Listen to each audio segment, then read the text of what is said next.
Shout out to StreamYard where we stream these podcasts, if you guys don't know, because now I can trim the audio so it fits it. What is up, guys? Chase Oliver here, bringing you another NFL podcast for you folks. Thank you all for listening to last week's edition. Thank you for the interaction for last week's edition. Be sure to hit the subscribe button and hit the follow button on Spotify if you're listening there. Subscribe on YouTube. And if you do come on YouTube, hit the like button. I am not alone. As always, with me is my co-host, Anthony. Anthony, how are you, my king? How are you? Because God save the king, Anthony. God save the king. Yeah, no more God save the queen. We were just talking about that. 61 years since the Vikings first became a team, and this is the first time.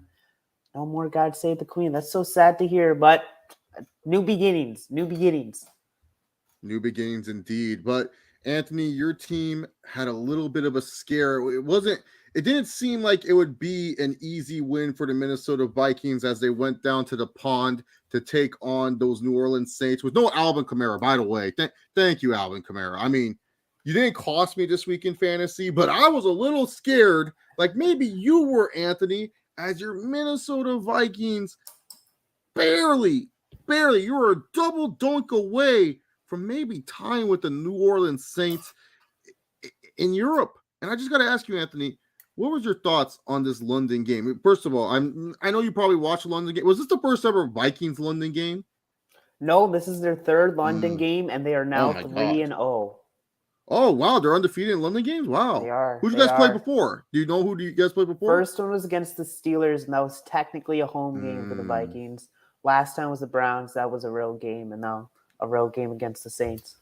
Oh, okay. Yeah, nice. I think the Chargers are 1-0. I know I watched one Charger London game, and I said, I don't know how people do this and stuff. But were you nervous at all, Anthony, or did you feel like that? Were you nervous at all watching that game? Because I thought you should be, man.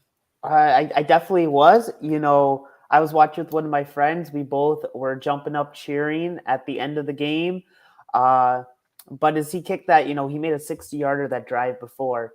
And as Will Lutz got up for that 61-yarder, he kicks it. It looks like it's going to be good. Thank the Lord we had a double doink. But, I'll say this, Kevin O'Connell, I don't want to say this man's name much anymore. I'll say Mike Zimmer now, but I think going forward, he'll be referred to as the former head coach. I don't think he deserves to have his name come out of my mouth anymore. Wait. Zimmer or O'Connell? Mike Zimmer. Oh, I was gonna say O'Connell's new. Why are you pissing him? I'm not selling my O'Connell stock yet. Kevin O'Connell hopefully is the guy.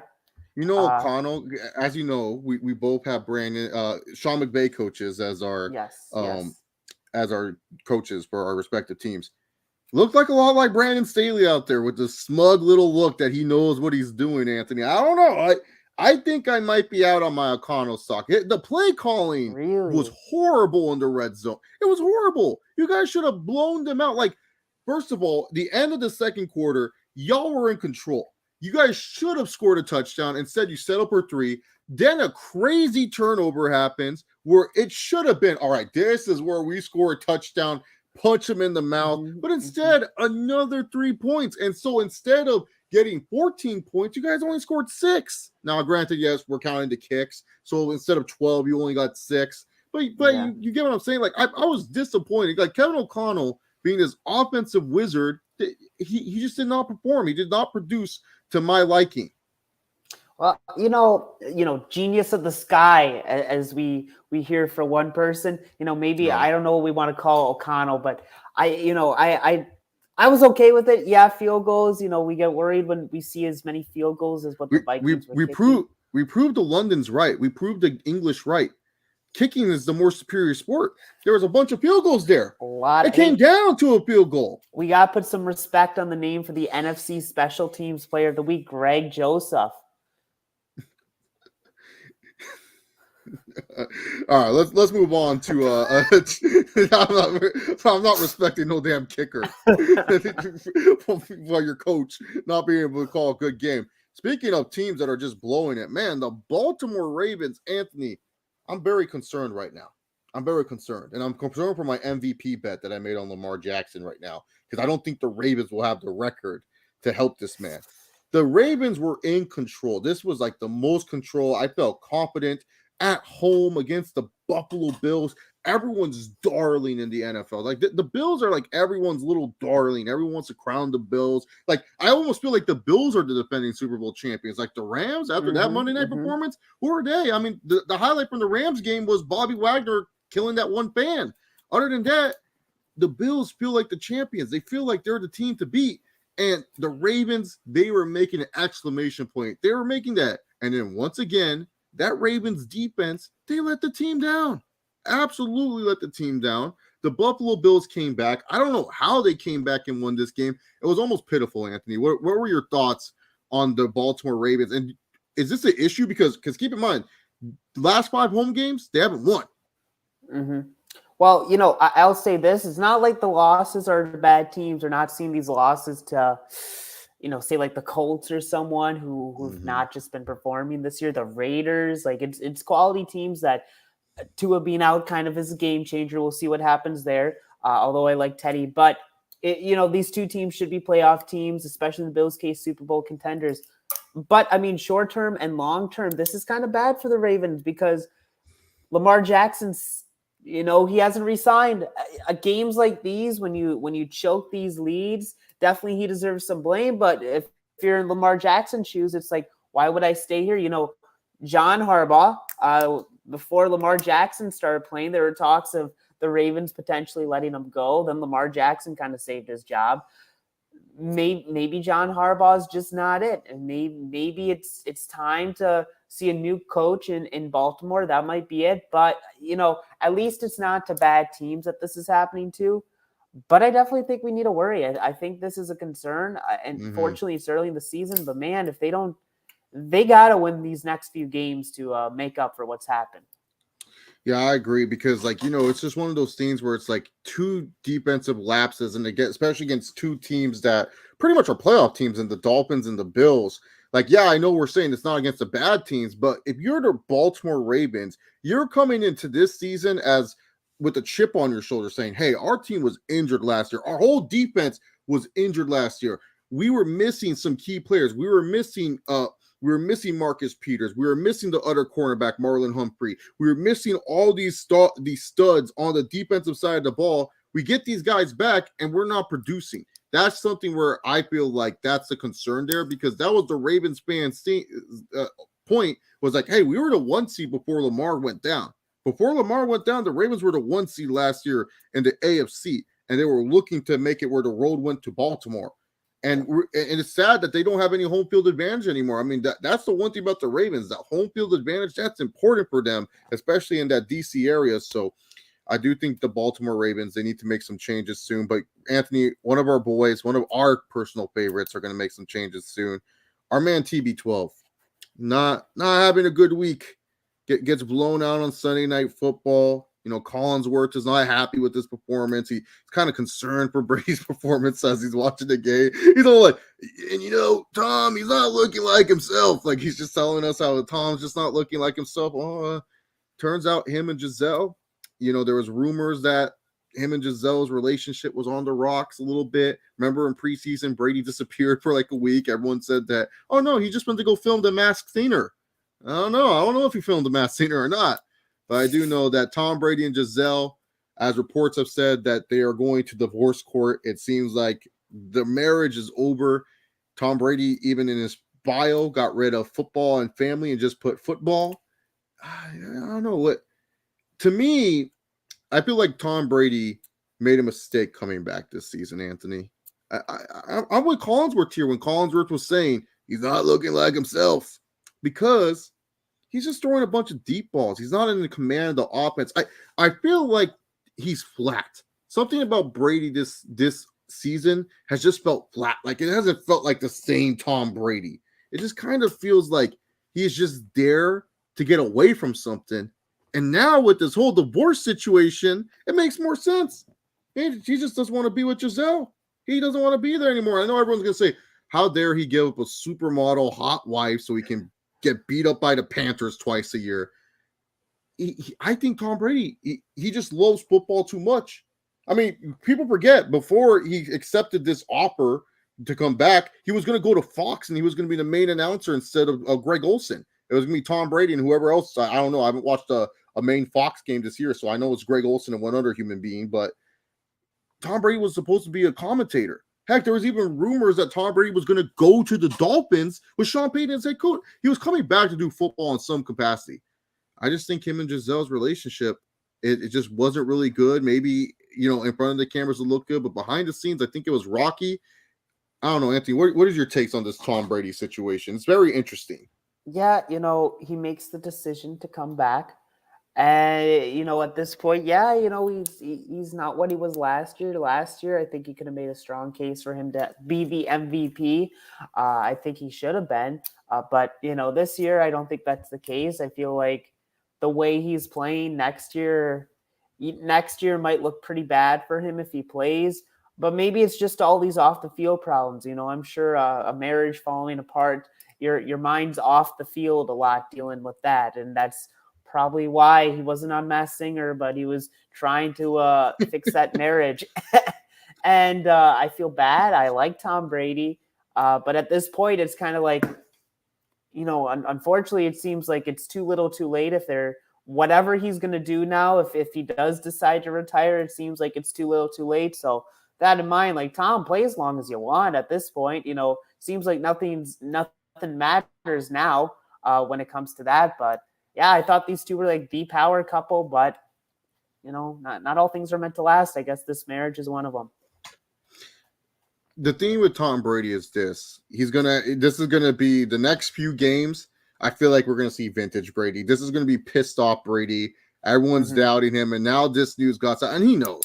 Tom Brady is like one of those guys that you feel like he doesn't read everything. Brady's reading everything. He knows everything that's going on. Like, I know for a fact, Tom Brady, he knows the situation. He knows everyone knows. He's going to go out there. Who are they playing this week? They're playing some team that they probably should lose to. I'm expecting a Brady blowout, a vintage Brady blowout game that we've seen, 51-7. But bet the over in that game. Bet Tom Brady's over in everything. I feel Brady is going to show up. Who are they playing, Anthony? They're playing the Falcons in Tampa. So that is the perfect Brady just gets up and he kicks everyone's ass game. That's perfect. I mean, hey, look at the schedule, Chase. Tampa, they play the Falcons in Atlanta. Then they're on the road against the Steelers and the Panthers. I mean, that's 3-0 if I've ever seen it. Oh, and that's a bunch of big stats. Hey, I'm just saying, if Brady's on, and he might most of your fantasy leagues, if he's on the waiver wire and you don't have a strong QB, you might want to get TB12 on your team. But you know who I might be dropping from my fantasy team? And Anthony, you owe me an apology. You owe me an apology because I drafted Trevor Lawrence before this man, and you said, well, I would have done it the other way around, Chase. Well, guess what? I think I'm right on this one. Russell Wilson looks cooked. This man does not look the same. Let Russ cook. I would rather let Cortland Sutherland cook. I would rather let anyone else touch the microwave. I wouldn't even let him touch a microwave. I don't even want him to freaking use like the instant hot water for a ramen. This guy can't do it no more, Anthony. He's not even scrambling anymore. He's like a pocket quarterback without the arm strength anymore. Russell Wilson is cooked. He's not cooking anymore. He's cooked. And I don't know if this is some strategy from Russell Wilson. This could all be a strategy. This could be Russell Wilson saying as he was meditating, like, I start off hot every season, and then the second half I taper off. Maybe I should start off cold this season and get hot later. Maybe this is what Russell Wilson was doing because he's into that meditation. Like, he literally said in a podcast last year that he visualizes everything about the game and stuff like that. How's it going to go? Yada, yada, yada. And then after that, the Seahawks stuck. So I don't know, Anthony, you are a vivid Russell Wilson defender. I know you are. You defend Kirk Cousins, so you have to defend Russell Wilson. I like Russell Wilson a lot. It's been a little bit of a rough adjustment, rough adjustment. He looks bad. What do you mean? What adjustment? He just looks bad. Well, he moved over to Denver. He got, everybody looks at his coach. Probably the worst coach hiring of this, and that's including Josh McDaniels when I say that. So it's pretty bad. Hackett's, Nathaniel Hackett's is not Hack is that perfect for his name. He's a hack. This guy stinks. I was not a fan. I don't know why. I love George Payton in Minnesota. I don't know why he thought this was the hire. I didn't think it was the hire. And in that way, I've been proven right, Chase.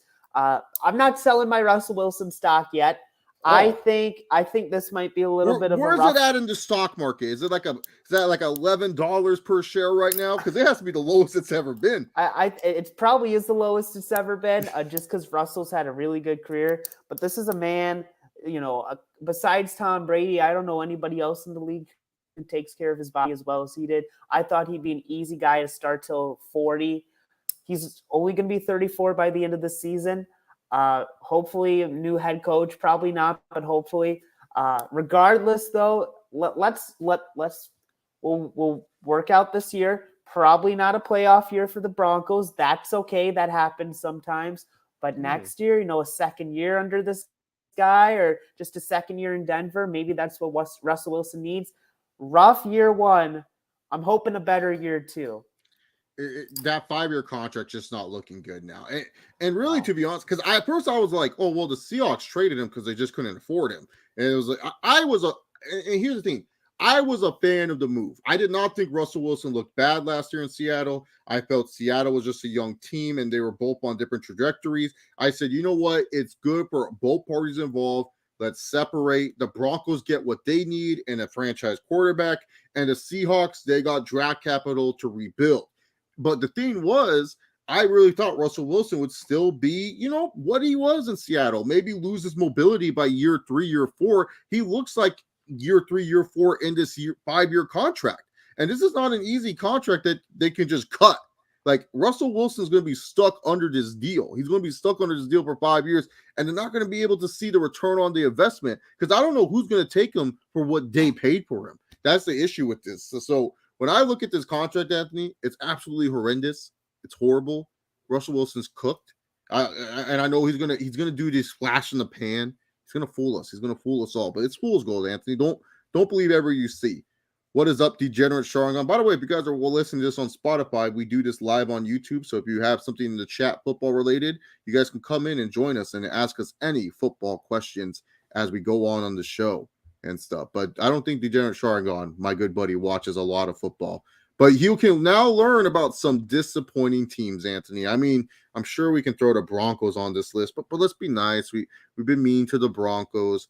Is there a team, Anthony, throughout 4 weeks of the NFL that has disappointed you? Because this is the last week that we can truly overreact. Like, this is really like, you know what? We can overreact a little bit about this. Who's a team 4 weeks in that has disappointed you?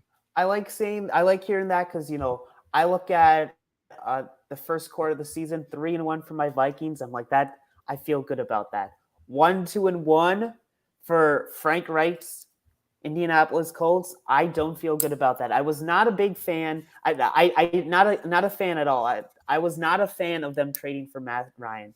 I don't know what this team has against quarterbacks that are under 30, but they seem to like guys that are 30 plus or are playing like they're 30 plus. Bad signing there. Jonathan Taylor, what a huge disappointment for fantasy football owners everywhere. But just in general, as a Hawkeye, I will say the Badgers have put out some good running backs over the years. Jonathan Taylor looked to be the best yet, and he might be a one-year wonder the way it's looking. Frank Reich, I thought this would be a guy who'd be the head coach for this team for a long time, but the way they've been bringing people in, him and Chris Ballard might be looking for a job sooner than later. 1-2-1 in such a weak division that they are in. I mean, the way the Titans have been, I mean, the Texans just in general, the Jaguars, even though I do like the head coach and quarterback combo, but considering I know who the owners are and how they run another company, I'm not a big fan. Oh my God. That's different. This is different. They're not having players fight each other backstage. That's true. That's true. But by the way, wrestling podcasts, if you guys are wrestling fans, that'll be coming soon. But long story short of it, you look at those other three teams, there's absolutely no reason the Colts should be behind the Jaguars and the Titans like they are right now. They should be 3-1 right now, like my Vikings are. They should be at least 3-1. They should be running this division, and instead they're going to be probably picking the top 10 this year. The way they're going, maybe even top 5. You know, you stole my thunder because the Colts were my team too. Because like they should be the team that everyone's disappointed in. Because yes. I mean, you get Matt Ryan, he's not totally bad just yet. You know, another retread quarterback, but with the skill positions, defensively, oh yeah, the Colts should be good. No, they stink. They stink. They're in the stink tier, Anthony. Them, the Cardinals, the Raiders, they're in the stink tier. Like there's no hope for them. But actually, I'm gonna go with another team, and I should have been surprised, but I was trying to be cute with it. I said, in the NFC South, there's a sleeper team. You know what that sleeper team is? Baker Mayfield and the Carolina Panthers. I thought this team was actually going to be a fun little wild card team, a fun story for Baker Mayfield. I think Anthony Baker is getting into that zone of bad quarterbacks. I like Anthony. I might be a Baker-holic. I already entered rehab for my Wentz-aholic issues. I'm in rehab now currently for my Trubisky-aholic issues. Goodbye, Trubisky. I hope we never have to see you play again because you stink. But the Panthers, I really like this team. The defense is young and fast. There's a bunch of fun players on that team. Offensively, I love the weapons. I get Matt Rule is a terrible head coach, but I felt, you know what? Maybe he doesn't have the quarterback that he wants. Well, he just stinks. This guy's a horrible head coach. Probably one of the worst head coaches I have ever seen in football. Anthony, did you know he's 10-0 when they've only allowed 17 or less points? But then every other game, he has not won if they allow 17 or more points. So pretty much with the Panthers, as long as you score 21 points, you win the football game. I don't understand how Matt Rule has been so terrible. And here's the thing. Bad NFL head coaches, that's fine. He's going to be a great college coach. Whoever in the Pac-12, like there's teams out there that will want this guy as their head coach in college. Totally fine. But as an NFL head coach, he has been one of the worst I have ever seen. We can talk about all the other 32 coaches in the league. Number 33 is Matt Rule. Yeah, that's how bad he is. He's number 33. He's not even 32. He's not even the worst. There's some coordinators I would rather. He's actually probably like 50th coach in the league. And he's a head coach. This is how bad this guy is. He is not a good coach. He can't manage a game worth shit. He has no great play call. I mean, they brought in LSU's play caller. What was his name? Joe Judge. They brought in Joe Judge. They were saying, oh, this team will be fun, young, and explosive. He didn't even listen to what Joe Judge said. He was just like, oh, I'm Matt Rule. I know everything. I'm a super genius. Screw you guys. And then what happened? Now Joe Judge is with the Patriots, and now I don't know what he's doing for the Patriots. I'm designing routes for Jacoby Myers. I don't know. He's doing something like that. But this Panthers team, when you look at the talent, offensively, run CMC, DJ Moore, Baker Mayfield, that is a good stack combo right there. I'm not saying to win the Super Bowl, but to make the playoffs? How do you not say to yourself, this will make the playoffs? How do you not say to yourself that this would actually be a really, really good team? I felt that this team was actually going to show up, and I felt the Buccaneers were going to have a down year. I felt that the Falcons are going to be trash. I felt all of a sudden, what's it called? Oh my God, can my dogs just chill out for 1 second? Jesus Christ. And I felt that the Saints were also going to be trash. I felt this was the perfect time for the Carolina Panthers, and they're just disappointed. And Michael Barden here, he says, I would say the Bengals. What do you think they will ever win a bowl or be in the Super Bowl? Well, they've made it to the Super Bowl, so they've been in the bowl. Would you consider the Bengals a disappointing team? A little bit, yeah. I think there's a lot of teams I'd put over them, but yeah, I'm definitely disappointed. I thought we could potentially be talking about the Bengals as one of the best teams in the AFC right now, but they're kind of more of a team because their division's not doing too hot. Fighting for that division, maybe wild card spot, but not fighting to be the best in the AFC right now. Yeah, when it comes down to it, I felt the Bengals, they should be undefeated right now. I'm just going to be real when I say this. I look at the Bengals schedule and I'm like, how is this team not one of the last undefeated teams? I mean, you opened up with the Steelers and you pretty much let Joe Burrow get killed by like the Steelers defense. Then they had Cooper Rush and the Cowboys, lost a very unapologetic, a very empathetic game there. And in the last two games, they looked like who they should be, the Bengals. And I was expecting this team where it was just like you're like, because me being a Chargers fan and being a Justin Herbert fan, I have like this fun little rivalry with Joe Burrow. Also being a Bama fan, I don't like Joe Burrow that much. So when it comes down to it, I was expecting, the Bengals are going to be that team that frustrates me because they're so freaking good. They're going to keep scoring touchdowns. There's no way you can slow them down. They're not going to have that much flaws on defense. They're going to have a huge point differential against all these teams. I thought the Bengals were going to be that team. It's like probably disappointing of what you expected their offense to be, but overall, I don't think they're a disappointing team. I mean, they're still 2-2. I mean, if they were 0-3 or 1-3 or 0-4 and 1-3, definitely something that we should talk about. They're disappointing. And then Michael Barton also says, do you think the Pats will ever recover, or do you think they'll stay a disappointing team? Well, they're rebuilding. That's different than being a disappointing team. They're building that situation. But Anthony, speaking of the Patriots and Bailey Zappi, I am sick and tired of this. I am sick and tired of this as an NFL fan. When my Chargers aren't playing, I watch Red Zone. That's my number one thing that I watch. It's the best way to watch football. If you watch football any other way when your team's not playing, you're a psychopath. I don't understand what you're doing. No, being dead honest, Red Zone is the number one way to watch football if your team's not playing. If your team's not playing, you're not watching Red Zone. It is absolutely ridiculous. I hated that the NFL overloaded the morning schedule. We already lost one game because of London. And then the morning was packed. And then the afternoon, it was the worst slated afternoon games. I was watching Baker Mayfield and Kyler Murray look like morons out there for the first half of the Cardinals Panthers game. I was confused with Cliff Kingsbury.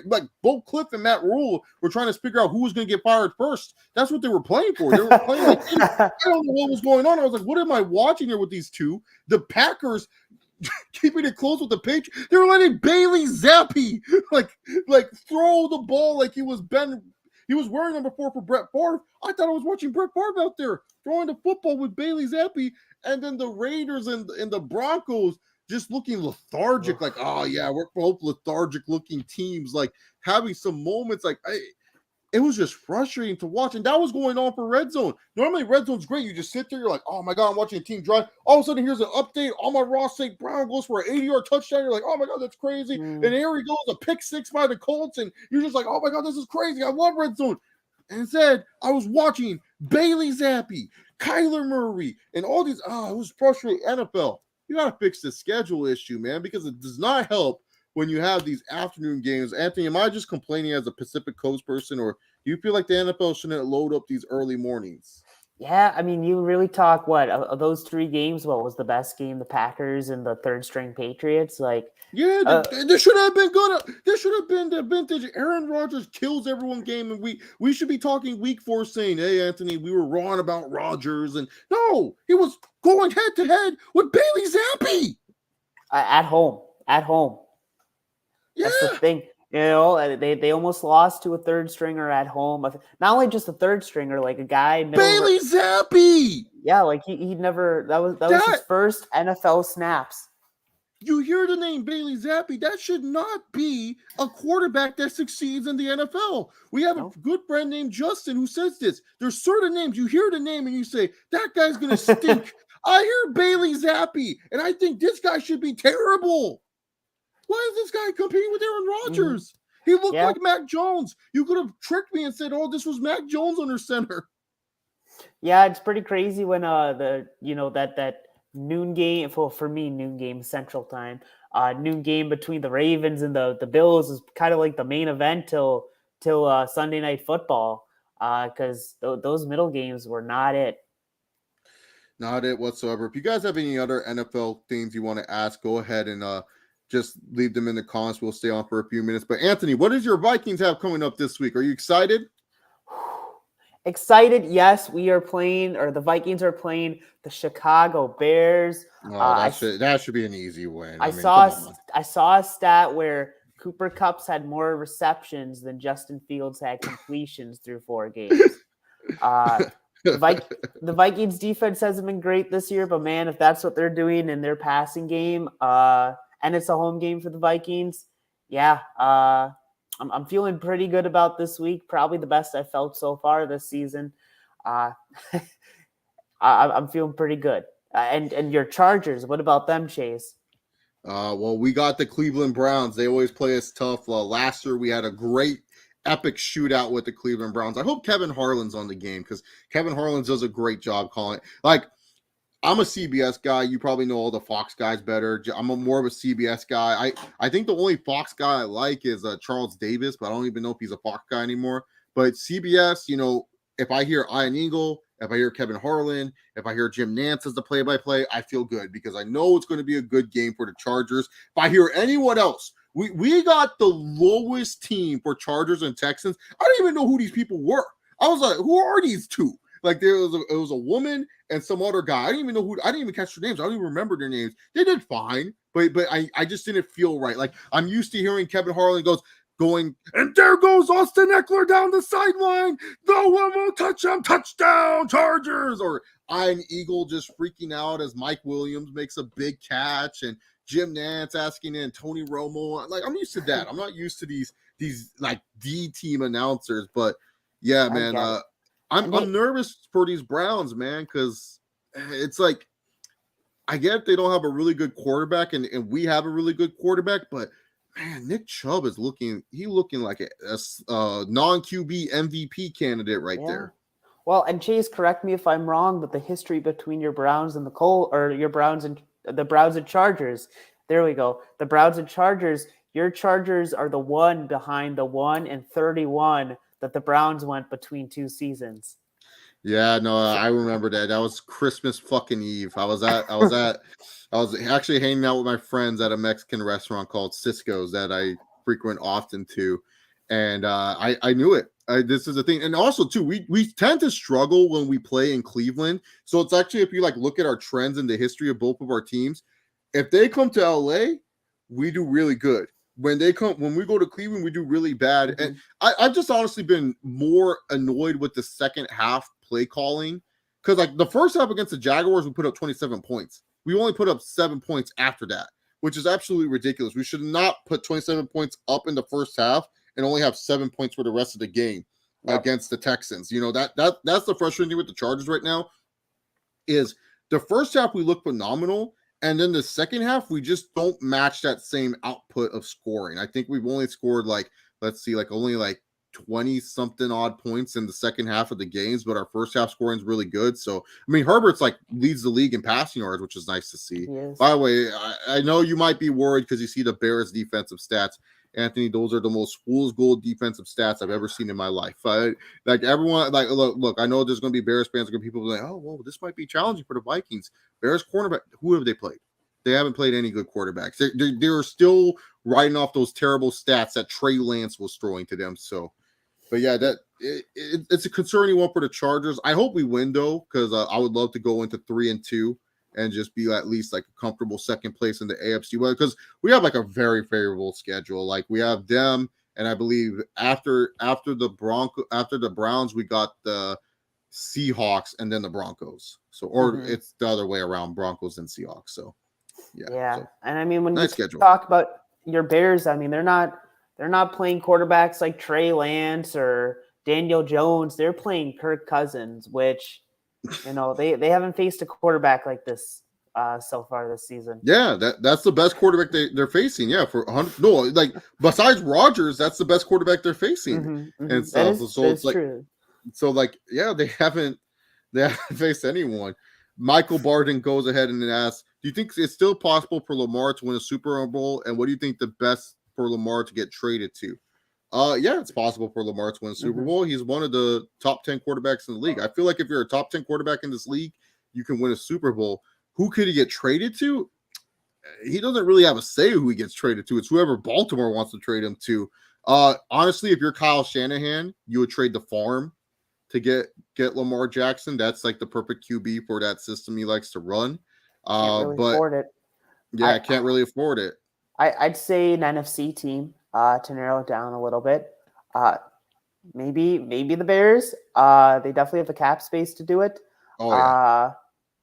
Will they though? I guess we'll see how good Ryan Day is. If he can pull that off, I mean that's a game changer for the Bears. Yeah, that is. Or Ryan Poles, excuse me. Ryan Poles, yeah, because like I'm just gonna say this, it'll be really crazy if they trade him into an AFC team. I know everyone's throwing Miami. I know everyone's throwing New York, and I'm like, why? You would have to give him to an NFC team. You have to give him to an NFC team. You're not going to want to see Lamar in your schedule. And that'll look bad too, because especially if AFC Championship, no, you can't do that. So yeah, he's going to an NFC team for sure. Who has money? That's the thing. Bears have money. Who else has money in the Seahawks? The Seahawks could be a team. And they have a lot of draft picks. Really, if they were able to pull it off, they wouldn't really have to set their franchise back. They could give up their multiple first and second this year, maybe a first and second next year. For a quarterback like Lamar Jackson, that's not that bad. Mm-hmm. And then you have Lamar Jackson secured. And then at least then, especially in your division, you got to look at it. Kyler Murray is the only other quarterback that has a long-term stay there. Yep. And then the Rams, Matthew Stafford with his elbow situation, how much longer does he really have on his contract? And then later on, Jimmy G, we all know he's there for 1 year, and then they have to rely on Trey Lance. So, Seahawks are a team that looks good for that situation. The Falcons, that's another team I look at that will have like a bunch of cap space. They probably don't have the capital, but when you look at the athletes they have on that team with London and Kyle Pitts, that's a team that you could probably look at and say, hey, maybe we could get him there and, be a spiritual successor to Michael Vick in some sort of way in those Atlanta Falcon colors. I'm trying to think of other NFC teams that the Saints, but no, the Saints are actually in cap hell. They don't have any cap space. Yeah, that's their problem. Yeah, they have no cap. Let's see. Oh, the Lions. I feel like they have cap space. Yeah. No, they have Jared Goff's contract, so they would have to trade Jared Goff for Lamar Jackson. They'd have to do the trade that the Rams did to get Matthew Stafford. They'd have to give up Jared Goff, and probably more than what they got from Stafford. They're going to give up probably 3 at least first round draft picks, and that's just the first rounders. Would you do that though if you're the Lions? Because you already kind of have your offense set. You have a really good offensive line already set there for Lamar, so there's no issue. Receivers are pretty much solid with Amon-Ra St. Brown. They still haven't seen Jameson Williams, so I don't know. Maybe you do that if you're the Lions, because really, to be honest, if you're screw it, especially you got to look at your division. It's just the Vikings and the Packers. We don't know what's going to go on with them in the next year or two. The Bears are the Bears. You know what I'm saying? So maybe that's the thing. You can look at. Honestly, I think the Lions can go wrong either way. Jared Goff's been playing pretty well this year. It'd be nice to invest that extra first round draft pick, use them both for defense and improve that. Alternatively, if you did get Lamar Jackson, Justin Fields is probably not going to be in Chicago much longer. Kirk Cousins probably isn't going to be in Minnesota that much longer. This could be his last year, maybe next year, last year. Aaron Rodgers, too. It wouldn't surprise me if he's got 1 or 2 years left. So, you're talking about it wouldn't take long till Lamar Jackson's the best quarterback in this division, and then you have the other 3 teams desperately trying to find a new quarterback themselves. So, Lions could put themselves a step ahead of the rest of the division for a while the other 3 teams scramble to find a new quarterback. Yeah, and especially a quarterback like Lamar. Let's be real. All these other quarterbacks that have been traded, minus Matt Ryan, Lamar's the youngest still a young MVP candidate. It's not like Matt Ryan, who's he won an MVP, which is that's the weirdest MVP Matt Ryan in recent years. That would trick me up if you do it. I'm 30 asked, do you bet on football games? Of course I do. What kind of degenerate would I be if I didn't bet on football games? These will be the last 2 questions that we will answer here today. Thank you guys for the support. We do appreciate it. Thumbs up before you leave. And if you listen on Spotify, just hit that follow button. I appreciate it. Do you think Matthew Stafford is Hall of Fame worthy now with winning the Super Bowl? Anthony, is Matthew Stafford Hall of Fame worthy? No way he's Hall of Fame worthy. I think this year we are seeing who Matthew Stafford truly is, and that's not that good of a quarterback. I've taken Kirk Cousins over him, and while last year was a little bit of a fluke with that Super Bowl run, he has come back to earth. Kirk Cousins has been and always will be the better quarterback. The only difference is Matthew Stafford. Are you saying Kirk Cousins is a Hall of Famer?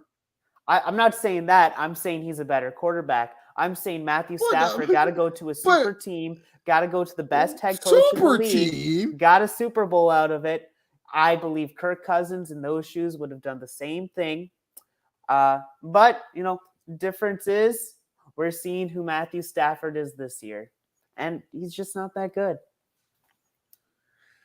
He's a Hall of Famer. Don't listen to Anthony. He's a wild take there. That's a wild take. That's one Super Bowl. That's all it takes to get in the Hall of Fame these days. Look at all the other stats he has. He has great stats. Oh, his stats. Yeah.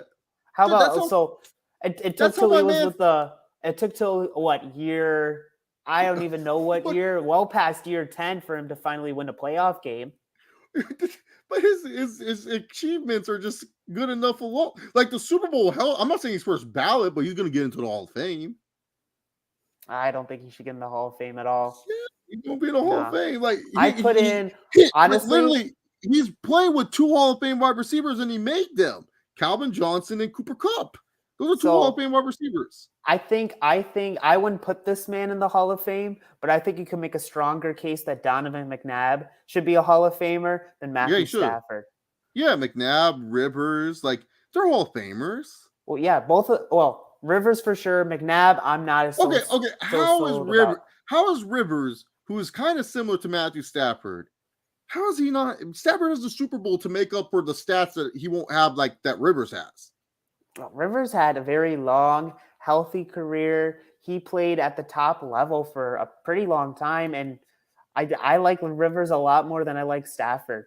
It took Stafford going to the Rams for him finally to have a winning team. Rivers did that several times. Yeah, that's true. But I still think Stafford's a Hall of Famer because of of his stats. And Keen Spartan, final question of the day, asks, Chase, what NFL teams do you think are on the rise? Well, you guys know I love the Jaguars. I've been on the Jaguars train for quite some time, so I could easily say them, but I'm going to change this pick because, you guys probably hear about the Jaguars a lot. Anthony, my team that is on the rise may shock you. It's the New York Football Giants. I think they're on the rise. I think they have a nice, young, fun team. Saquon Barkley is running for that contract. I mean, he's doing his best to get paid. But I think they're on the rise. They might lose all their talents, but I think they're on the rise. The Falcons are another team that I look at that I think is like nice and young. They're also on the rise. Not going to win anything anytime soon, but on the rise. Is there a team that's on the rise for you, Anthony? I will say I like that Giants pick. For me, a first-time head coach, Brian Daboll, was the guy I wanted the Vikings to go with. I'm happy to see him be 3-1 with the Giants, even if it is a weird 3-1. The Vikings, can I say my own team? I feel like this is the one time I'll be biased about them. They were good. Let's talk about a team that's hasn't been good in a minute. I mean, they've been good. The Vikings. You guys made it to the NFC title with Case Keenum. You know what I'm saying? Like the Vikings did. Yeah. I'll tell you this. I'll take the other New York team, the Jets. I'm a big Robert Saleh fan. I think he's the guy for this team. And, nowadays, defensive headed coaches, most teams don't take that. I don't want to say risk, but for lack of a better word, risk on a coach like that. And I think he's proven pretty well. Zach Wilson, is he the guy? I feel better about him than what Darnold was in New York. So maybe the fact that they are at 500 right now, when's the last time we can really say that about the Jets at this point in the season? Probably not this year, especially although the Dolphins will probably come back down to earth if Tua doesn't play again this year or ever. But it is a tough division. But let's look at it this way, Chase. It's crazy to think the AFC East, it might be the other teams, and then Patriots are just nobodies in this division. Who would have thought this day would come? Oh my God, this is a day to, dude. I hate the Patriots. Like as a Chargers fan, they would always kick our butts. Like we would have like the best team, and then like the Patriots would come in town. They always beat us too. Even last year, they beat us really bad. Like that was one of our terrible Chargers losses was against the Patriots. But I'm with you on that Jets pick because here's the thing. The 3 premier positions, in my personal opinion, in the National Football League are quarterback, wide receiver, and cornerback. Not quarterback, cornerback. The way I say it, sometimes they might say quarterback again, but defensive back. Yep. They have the quarterback in Zach Wilson, who I'm a big fan of. I think he'll be fine. It's year number 2. Give him until year number 3 before you start freaking out. He hasn't shown ineptitude like Justin Fields. Like, he's actually throwing the football. He's fine with that. Just clean up the turnovers. Garrett Wilson is a stud. That guy is going to be a great receiver for the NFL, potential all-pro talent. And you got a great defensive back in Ahmad Sauce Gardner, who is just minus one miscommunication play on Jamar Chase, who has just looked incredible. Just looked incredible as a rookie defensive back. Doesn't really get talked about because he doesn't have like the crazy stats like a Devin Lloyd does in Jacksonville or Aiden Hutchinson in Detroit. But when you just look at like the little nerd stats, the Pro Football Focus stats, he's killing it. He's doing a really great job as a young rookie defensive back in the league. And when you have all those 3 players, and receivers are getting paid more than ever, defensive backs are getting paid more than ever, and then quarterback is the most paid position. You have all 3 of those on a rookie contract with some cap space open up, and you already got some studs like Quinnen Williams and stuff down there. Yeah, I like what I'm seeing from the Jets too. I like that. That's a great pick, actually. Good job for these MetLife teams. Yes. I'm happy for them. I'm happy for happy for the city of New York. I mean, you guys don't get anything nice. I mean, just Aaron Judge hitting 61 home runs and the Mets making the playoffs. And the Mets 100 wins, first time since 1988. Time to celebrate, Chase. Yeah, nothing to celebrate there. I mean, let's bring out the champagne now because I don't think I'll be saying that too much longer. Let's do a quick baseball thing. Anthony, what's your World Series prediction? What's your legit World Series prediction before we head out? I'm not even going to lie and act like I follow baseball that close, Chase. Oh, okay. I'm just crossing my fingers that the Mets can play long enough that I can watch a few of their playoff games. Playoff baseball is different. For anyone who knows, I just got the boring Dodgers-Astros pick. Dodgers are very, very stacked. Probably the best team in baseball, in my personal opinion. I mean, I'm not a Dodgers fan. I'm a Cubs fan. And the Astros, I don't know how to do it. They lose talent, and they just keep getting new talent, and they're always good. And those bad. I'm so the one thing the pandemic robbed us of, Anthony, was the Astros getting booed at every baseball stadium. That's the one that they got saved because they should be the most hated team in baseball. Anthony, where can the great people find you? Well, we got Twitter at Effie and Anthony. You can follow me there. You be sure to see me tweet during the Minnesota Vikings game this weekend, hoping for the best against these Bears. I don't think you need to hope too much. Wait, is it home or away? Are you guys home? Oh, it's hope. It's hope. Oh, yeah, you're winning down for sure. If it was in Chicago, I'd say, maybe there's some rain that will help Justin So Fields. what you're saying is put some money on it, Chase? What's the spread? I don't know that. I don't. Oh, okay. My gambling is the stock market. Oh, okay. I'll say definitely look at the money line. I'll look at the money line for sure in that game. Yeah, I would money that. I'd money line that, and I would parlay my Chargers to get the win over the Cleveland Browns to move to 3-2. Very excited for that game. But yeah, you guys can follow me on Twitter at ChaseOver68. Subscribe to the Chillin' with Chase YouTube channel and also the Spotify feed for all the great podcasts. I'm also going to be uploading not just this podcast onto Spotify, but also the wrestling podcast will be coming soon. A lot to talk about. WWE Extreme Rules this Saturday. We also have some AEW backstage drama. And Anthony, did you know Impact Bound for Glory is happening this Friday? No way. That's their biggest show of the year. I honestly, no bitches. I had no clue their show was this Friday. Well, it is. And I'm going to talk about how sad I am that this is where Impact's at, where no one knew that their card was happening and that it's happening on a Friday where it's going to get their asses kicked by Friday Night SmackDown and AEW Rampage and AEW Battle of the Belts. And guess what, Anthony? They're charging for Bound for Glory a cool $40 if you want to watch it. Okay. Good for them, I guess. Come on, Anthony. It's for Mickey James's last rodeo. Wait, really? No way. Yeah. Is this her retirement match? Well, if she loses to the former Mia Yim, she retires. Is Mia Yim even under contract? Okay. If she she isn't. This is her last match on their contract too. You know, it wouldn't surprise me with that company if they have her win, don't re-sign Mia Yim, and then Mickey James is just retired. Yep. That's Impact Wrestling for you guys, folks. And that's it for our show. Thank you guys for tuning in. We will see you guys next Tuesday. This was a special Wednesday recap of the NFL Week 4. Have yourself a wonderful day. Stay safe out there, people. Thank you and goodbye.